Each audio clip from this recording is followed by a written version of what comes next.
I'm going to be brief. I talk a lot. And they said 10 minutes. I can take 10 minutes to tell you guys my name. So I'm going to try to say what I have to say within 10 minutes. And I hope that anybody picks out something from what I have to say, because I have a story to share, just like somebody else was able to share a story that also impacted my life. So a little background about me: I'm Cameroonian born, US raised. I lost my mom when I was 5. My father was never part of my life.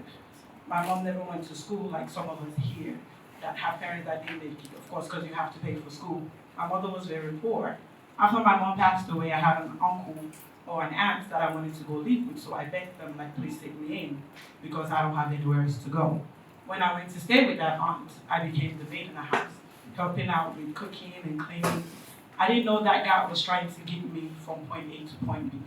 I had an uncle who came from the US. When Barrister Naira was asking who wants to go abroad, everybody raised their hand. I was that girl, right? Because I wanted a better life for myself. I wanted to go abroad, but I didn't know what was on the other side of the grass. We say the other side is always greener until you get there.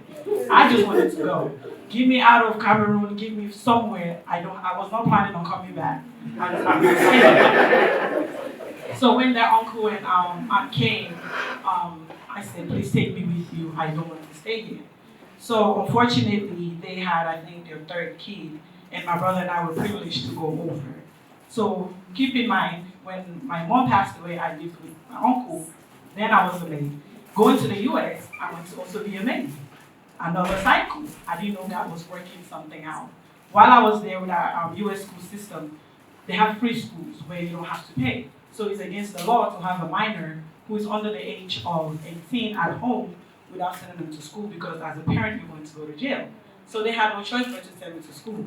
Before my late mom passed away, she told me one thing: knowledge is all you, it's very important. So whatever you do, get knowledge. That's all I wanted, was knowledge, because I felt knowledge would take me to the next level in life. While I was there going to school, my brother and I had to also fund for ourselves. I didn't know I could hustle. It was part of my life until a cousin came and gave me, let me say, 30 Naira, which is equivalent to like $10. Okay, so like 30K, which is equivalent to like $10. And my brother and I would go to a store and buy like snacks and chips and go back to school and sell it. We would sell it and make 30, they'd make like 60K from it. And then come back, and that's how we started selling. This money would buy us like clothes and other things that we needed to have. So we branched off and we started looking for other students who could help in this business, because now we're expanding. Students needed more chips, they needed more snacks, they needed juices. So we started hiring other people. We'll go to different classrooms and actually speak with professors and say, hey, give me like the first 5 minutes of your time. I'll give you a snack if you just let me sell. I was a businesswoman before I realized it. I had a whole community of people and friends, and that's how we were making money. When I graduated from secondary school, we call it high school, I wanted to go to the university because I wanted knowledge. I wanted something better for myself. Unfortunately, there was no funding. Universities, just like here, we have to pay for it. I don't have parents to pay for my schooling. I went to the US to be a maid. My host parents are not going to pay for my school, so what do? I started working to try to pay my way through school. In the US system, when you live as a minor in a household, you have something called income taxes, where the people, the guardians, are allowed to file and the government pays them to take care of you. The family, my uncle and my aunt, I was living with, were pharmacists. They made enough money to pay for my school, but they were not going to pay that because that's not part of the contract. I came as a maid, so what do? I don't leave it. My brother and I relocated to another state. Tried to apply for different universities. We actually graduated together, walked down the stage together, relocated. And I remember, I think he was there, Alabama State University, where I met my best friend, who is actually here as well from the US. Her first time in Nigeria. So I say hi. That's where she and I met. I remember going to the Office of Admission and Financial Aid and saying, I don't have money. My mom is deceased, my father, I don't know where he is. I want to go to school.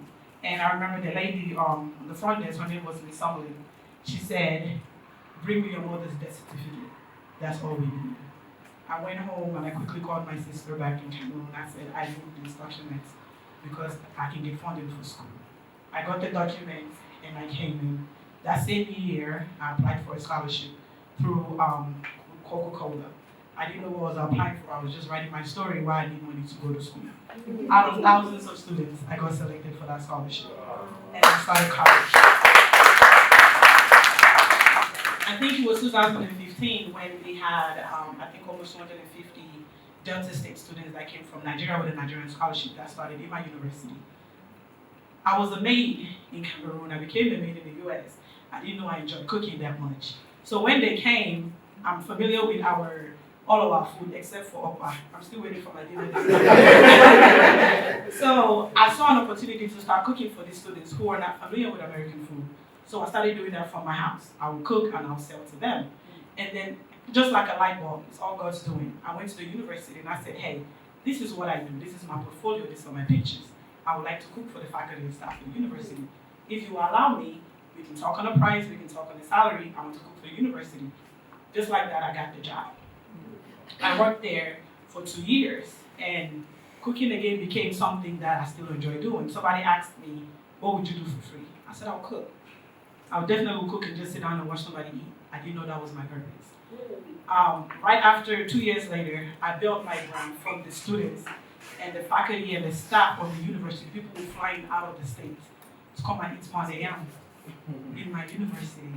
And I was like, wait, this is something I carelessly do, not understanding the impact that I'm making for somebody else. My university was the only one in the whole state that was serving African food. Dr. Tim will come. I remember I was making his favorite omelets. Put extra pepper, make sure it's nice and spicy for him every morning. I enjoyed it. So I decided, okay, this is an opportunity for something that I'm doing that I like to do. The money was just beneficial. How can I grow from this? That's where the restaurant came into place. I partnered up with someone and opened up a restaurant. And it broke my heart that I have some friends, or I had friends, who wanted to work. But the way the system is set up, because you're a student, you can only work on campus and you can only work minimum hours. You can't work outside. So I'm like, listen, you know how to cook? Come join me. I'll give you a job and let's do this thing together. That's how the restaurant expanded, and that's how I was able to get some of the students from the university to also work as well with me on that. I was still trying to figure out, what is this my purpose? Is this what I wanted to do? Getting back into college, I love math.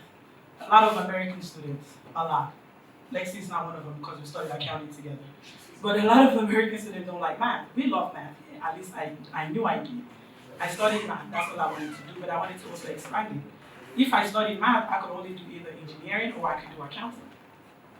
As it is, as we live over there, we just don't live family. Because you're working, you're making money, families here waiting for the money to come home.